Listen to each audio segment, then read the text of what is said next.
Hai semua, di video kali ini kita akan coba untuk menampilkan semua data yang ada di dalam Firestore kita supaya bisa tampil ke dalam tabelnya ini. Nah, kemarin kan kita belajar tentang masukkan datanya masuk ke dalam database-nya di dalam Firestore. Nah, sekarang kita buat kebalikannya. Kita ingin ambil semua data yang ada di dalam Firestore-nya supaya bisa tampil di dalam tabelnya ini. Nah, tanpa berlama-lama kita langsung masuk ke dalam codingannya yang sudah kita buat.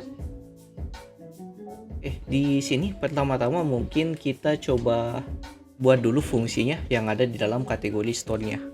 Fungsinya seperti apa? Nah, di sini kita buat fungsinya yaitu get docs untuk ambil semua dokumen di dalam file store-nya. Selanjutnya kita bisa buat fungsi atau aksi di dalam sini. Kita sebut saja nama aksinya yaitu lead kategori, sama dengan kita gunakan asinkronus karena fungsinya ini itu asinkronus, jadi kita gunakan async wait untuk mengatasinya. Kemudian kita bisa tampung ini cons, yaitu respon dari database-nya, sama dengan wait. Kemudian panggil fungsi yang sudah kita import tadi di file store-nya yaitu get docs, dan panggil berdasarkan collection-nya atau query dari collection data kita. Di sini kemarin kita sudah buat yang ini, kategori collection. Kita masukkan ke sini. Tahap selanjutnya kita coba lakukan yang namanya looping, karena datanya ini dia ditampilkannya banyak ya, jadi kita coba looping untuk menampilkan semua datanya. Kita buat slash kemudian titik docs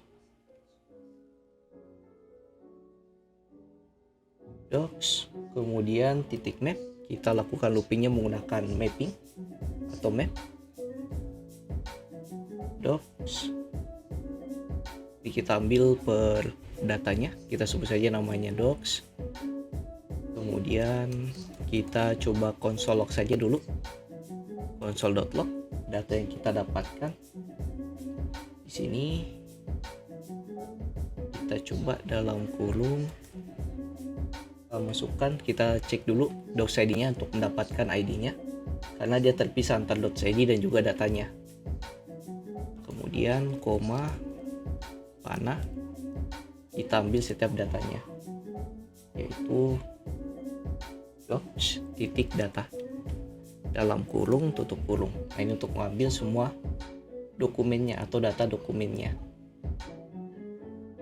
Selanjutnya kita coba return aksinya ini yaitu create kategori supaya bisa dimasukkan ke dalam template kategori view-nya. Selanjutnya masuk ke kategori view, kita lakukan importnya karena dia berupa aksi. Kita import ke sini yaitu fungsi yang tadi kita buat yaitu lead kategori. Nah, untuk menampilkannya di dalam template-nya kita butuh yang namanya left circle. Kita gunakan on mounted. Kita import on mounted supaya langsung terrender pada saat datanya masuk nantinya yaitu lead kategorinya ini. Kita buat di sini on mounted dalam kurung tutup kurung panah sebuah row function. Selanjutnya di sini kita panggil lead kategorinya kayak gini. Nah, kita coba testing di dalam web browsernya. Nah, sini jangan lupa teman-teman di terminalnya jalankan npm dev untuk menjalankan aplikasi kita. Kita masuk ke web browser, reload, kita cek inspect element, masuk ke konsolnya. Nah, sini kita dapat datanya. Nah, ini ID-nya yang ada di dalam file store-nya dan objeknya yaitu description dan juga name. Nah, selanjutnya karena kita sudah dapat datanya yang kita tampilkan di dalam konsol, kemudian kita akan coba tampilkan di dalam tabelnya yang ada di sini. Kita ganti data dummy dari tabelnya ini menggunakan data asli yang kita dapatkan dari database-nya. Kita masuk lagi ke codingan. Di sini kita atur di dalam kategori store-nya di sini. Nah, di sini kan kita dapat datanya di sini yaitu ID-nya dan juga data dokumennya. Nah, kita bisa tampung ke dalam sebuah state data yang kita dapatkan di sini yang berupa mappingnya ini. Kita buat data state-nya, kita gunakan saja ref cons dengan nama kategoris sama dengan ref yang isinya itu 0 atau masih kosong. Nah, di dalam kategorisnya ini kita tinggal isi berdasarkan data yang sudah kita looping di sini. Di sini kategoris titik value sama dengan isi dengan res dokumen kemudian map. Selanjutnya, karena kita tidak ingin tampilkan dalam konsol, kita bisa return. Kita ambil data yang kita dapatkan, doc titik data. Nah, doc nya itu ambil dari sini, doc yang kita looping atau setiap dokumen yang kita looping berdasarkan iterasinya, dan kita ambil id nya juga. Jadi id titik 2 ambil dari doc titik id seperti ini. Nah, tahap terakhir di dalam kategori view nya, kita coba hapus data dummy-nya dulu yang ini, kita hapus. Nah, selanjutnya kita gunakan filternya yang state-nya tadi, kita masukkan ke sini karena dia berupa state, yaitu tadi namanya kategoris. Nah, kategorisnya kita masukkan ke template-nya bagian looping list rendernya yang ini. Di sini in kategoris seperti ini. Nah, nanti key-nya berdasarkan ID-nya dan datanya kita bisa tampilkan. Nah, ini deskripsinya kita tidak tampilkan, nanti deskripsinya kita tampilkan ke dalam data, yaitu detail dari datanya yang ini. Oke, kita coba cek datanya masuk ke dalam tabelnya atau tidak. Masuk ke web browser, reload. Di sini datanya belum masuk. Nah, kenapa belum masuk? Karena di sini dalam codingannya kita lupa melakukan return pada state-nya yang kategori sini. Kita lakukan returnnya ke sini dan kita coba cek lagi apakah kategorisnya sudah tampil di table atau belum. Masuk ke web browser lagi, reload. Nah, ini masuk datanya.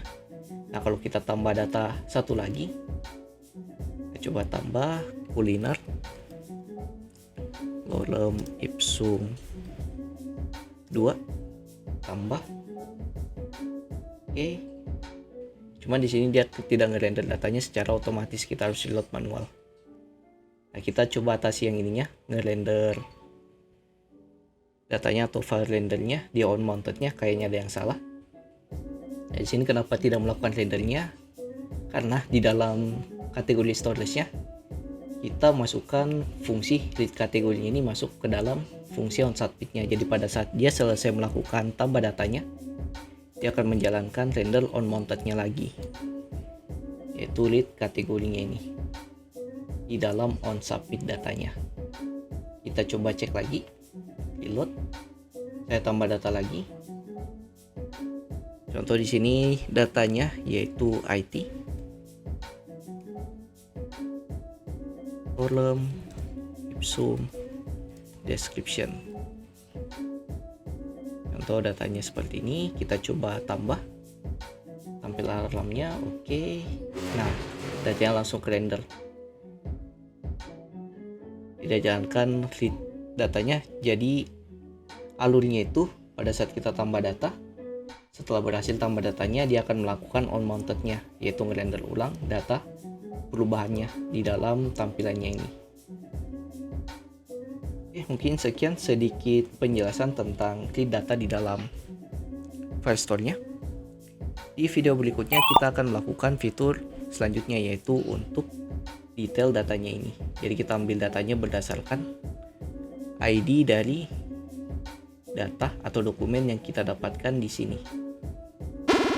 Jadi like videonya kalau kalian suka, dislike saja kalau tidak. Share ke teman-teman kalian jika video ini dapat membantu teman-teman kalian juga. See you next video, have a nice day, and bye.